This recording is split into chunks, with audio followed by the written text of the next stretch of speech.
All right, you talk about tourism figures, but this isn't such a good news story, unfortunately. Recently, Stats SA said just over 3.5 million people visited South Africa. But based on April figures from the Department of Home Affairs, foreign arrivals actually decreased by almost 7%. That's to just short of 1.3 million visitors. Departures also decreased by 9.1% and transits by 4%. However, on a more positive note, SA Tourism says they are targeting to attract 5 million more tourists by 2021, that being 4 million international tourists and 1 million more domestic holiday trips. To chat more about this, I'm joined in studio by South African Tourism CEO Sisa Ntshona, who of course is no stranger to the program. Good to see you. Morning, how are you? I'm good, but not happy reading these figures because, you know, we expect, being the country that we are, with everything to offer, we should see those numbers going up every year. What do you think's behind the decrease? I think just one quick question before I start. Was this the chair that Naomi sat on? Yeah, you know, it very well may have been. Absolutely. Then our numbers will go up immediately. So, absolutely. We are competing with the world for tourism, and it's important that South Africa will always put forward as to what makes us unique, but more importantly, we really now have to start to work together across government and make sure that we remove some of the barriers that are there, whether it's visas, whether it's unabridged certificates, or even airline connectivity. So it's something that we're actually working as an ecosystem to make sure that we can deliver that. Yeah, and this is turning into a bit of a problem, isn't it? Because obviously if we look at some of the factors, I would imagine that the whole issue of day zero has had a major impact on tourism because, you know, when you're trying to attract tourists into a city that everybody wants to visit, but you've got the whole issue of day zero, I can imagine that really hurt Cape Town. Absolutely. It not only hurt Cape Town, it hurt South Africa. Okay. Because Cape Town is such an iconic city, the tourism world views South Africa through the lens of Cape Town.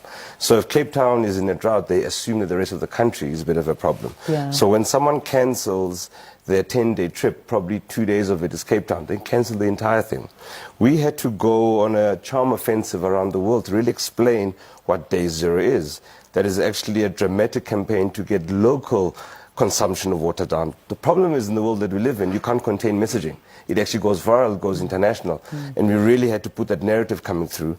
Three-pronged strategy: short-term, reduce water consumption; medium-term, pray for rain. Hopefully it's coming through right now as well. And then the long-term, you've got to augment it, you know, with things like desalination and everything else there. Yeah, all right. Now, also the issue of visas, because this has been something that could have been fixed 2 years ago, something that's been promised to try and sort this out and stop trying to make it so difficult for people to come and visit South Africa. What is an update on the visa regulations? Well, the thing about visas really, it's not so much getting rid of them, but just making it a bit easier. Easier, predictable, and consistent, right? So that you know within 3 or 4 days you get your answer back and everything's done. And I think that's where we are failing as a country. We're absolutely not consistent at all. We have no capacity. In a country like China, 1 billion people, only 3 people are actually managing or issuing visas, basically. So you can imagine the constraints that's there. The world is moving towards more e-visas, electronic visas, and we're behind the curve on that one. Our minister is engaging with Department of Home Affairs, his counterpart, to make sure as well that we can get up there. Otherwise, it'll always be a handicap. Because as I say, the tourist has got a choice. Do I go to, if I want to see the big five, do I go to South Africa or do I go to Kenya? Kenya, I don't need a visa. Guess what will happen? I'm going to go to Kenya. Yeah, and Zimbabwe. I mean, let's not kid. Absolutely. Zimbabwe is getting a lot of right there as well. Botswana. Yeah. They are benefiting from where our downfalls come in. Now, let's talk about this recent trip that you took to China with the tourism minister, Derek Honeycomb. Yes. How did that go? What are some of the things that you saw coming out of that? Amazing. I mean, you spoke about our 5-in-5 strategy, 4 million more international visitors. China is part and parcel of that delivery within that space. China is also the world's largest travelers internationally at the moment, right?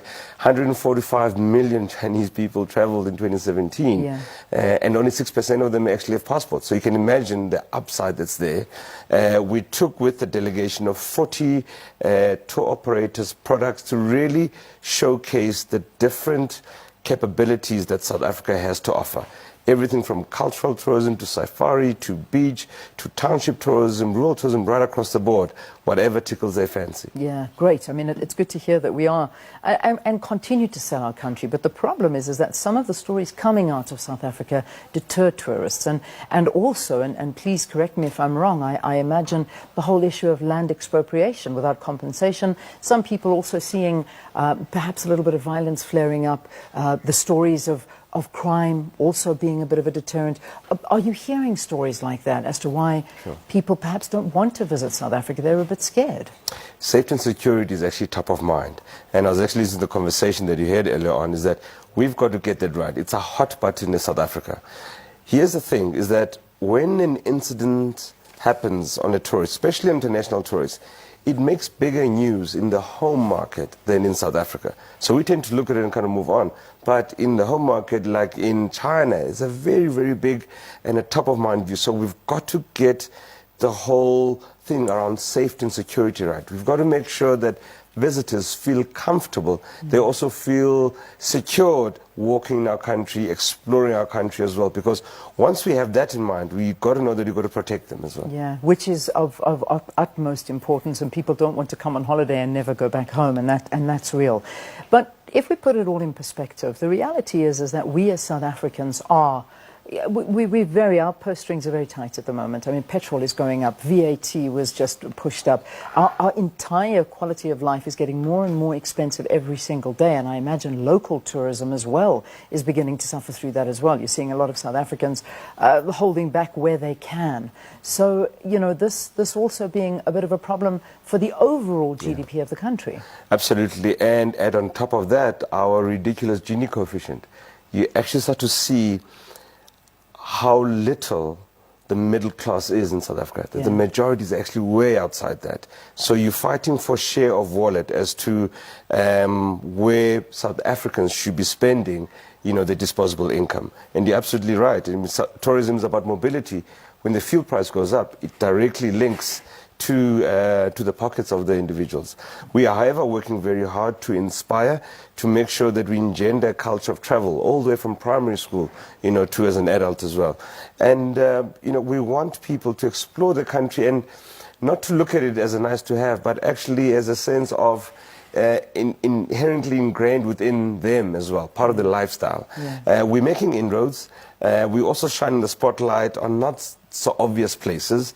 Events help a lot with that, sporting events, and even the music show happening in December. It's going to attract a crowd Big coming event. through. So therefore that gives an opportunity to showcase what else you can do in Johannesburg besides the concert. But, you know, there's Baboneng and everything else from that perspective, there's Maropeng, and actually package that to make sure that people can consume it. Yeah, and I even saw something about Maboneng being voted as one of the, I think one of the trendiest, coolest destinations in the world. I saw that as well. Topping one of the lists of New York. Absolutely, so, there's a special vibe about that place. Beautiful, absolutely beautiful. Listen, Sisa, good luck. Keep up the work. Thank you. It's hard work, but the product is an easy sell, but it's just the issues around it that need to be sorted out. Thank you for joining us here on the program. South African Tourism CEO Sisa Ntshona for chatting to us about South Africa's performance in the tourism industry. It is 8:30. Let's get that final headline bulletin from Sakina.